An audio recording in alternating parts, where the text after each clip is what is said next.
André Kertész, Life in Photographs. We are in New York, and this is where he spent 50 years of his life. Many people think that he is a French photographer. He certainly changed his name to a French one. So it's certainly understandable. A lot of his very famous pictures were done in Paris.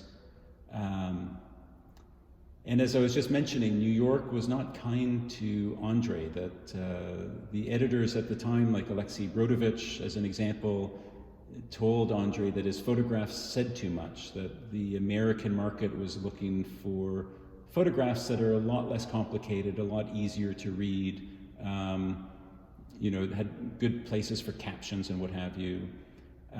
He tried as best as he could to work through it, but at the same time, couldn't help but make pictures for himself. And I think it was a way for him to get climatized to this new city, to try to make sense of himself within this new metropolis. And he was just such a keen observer. Again, these are not staged, that these are photographs that he would witness and wait and then capture. This section that we put together of the New York pictures really bring forward this idea of voyeurism. We did an exhibition a few years ago called Surveillance because, I see early evidence of it in especially the Hungarian works, the distance that he has between him and his subjects, and almost this sense of yearning. Almost like he's wanting to connect with things and the people in his photographs, but they seem so distant and so oblivious to him that I don't think he's making a connection with these people. I really think he's this lonely, creative person trying to describe the world as he sees it.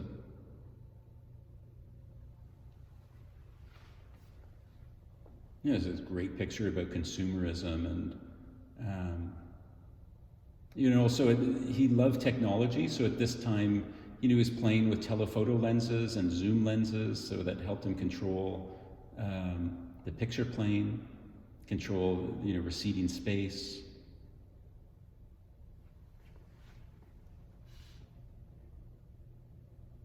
In many of these, you'll recognize that's Washington Square Park. And it was Elizabeth. So eventually, after the Second World War, Kertész did find employment with House and Garden magazine. So he described it as hack work for about 20 years. He would sign one-year contracts. And that came to an end in 1962. He was hospitalized, and no one came to see him and no one asked for him. So he thought that would be a good time to leave this job that he'd been complaining about for such a long time. These are some more of the projected self-portraits.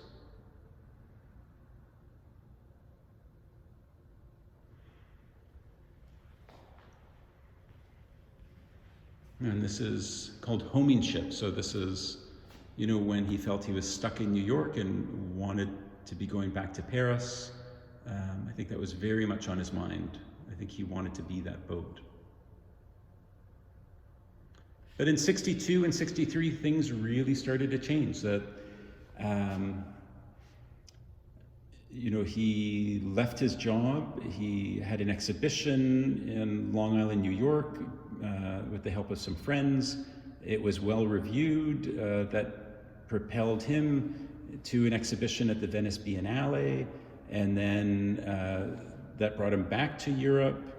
More acclaim. That brought him to Paris for an exhibition at the Bibliothèque Nationale. It was there that he met the woman that he entrusted his negatives to when he left for New York in 1936. Had fallen out of touch with this woman, it seems like probably in the 1950s, and really thought that all of his early work had been lost, but he was reunited with it. Comes back to New York filled with ambition and renewed energy. He had reconnected with his brother Yeno, and then he had, exhibitions. He had book publications, magazines. He was asked to go around the world to, participate in different exhibitions, both solo and group shows at very prestigious museums.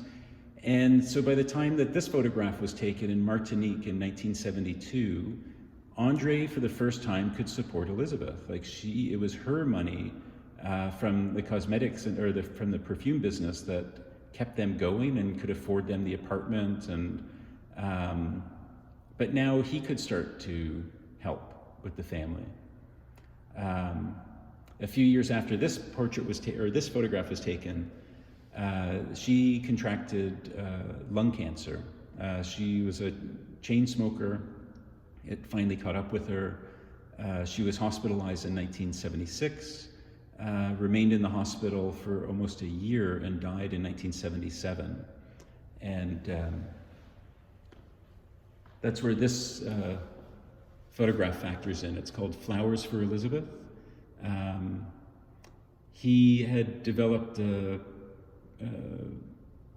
weekly practice of a florist delivering flowers to the hospital room, and the flowers arrived after she had died, and the flowers eventually made their way to their apartment. You can see here on the left there's a box. They had started the process of packing up Elizabeth's possessions, realizing that she wouldn't be coming home.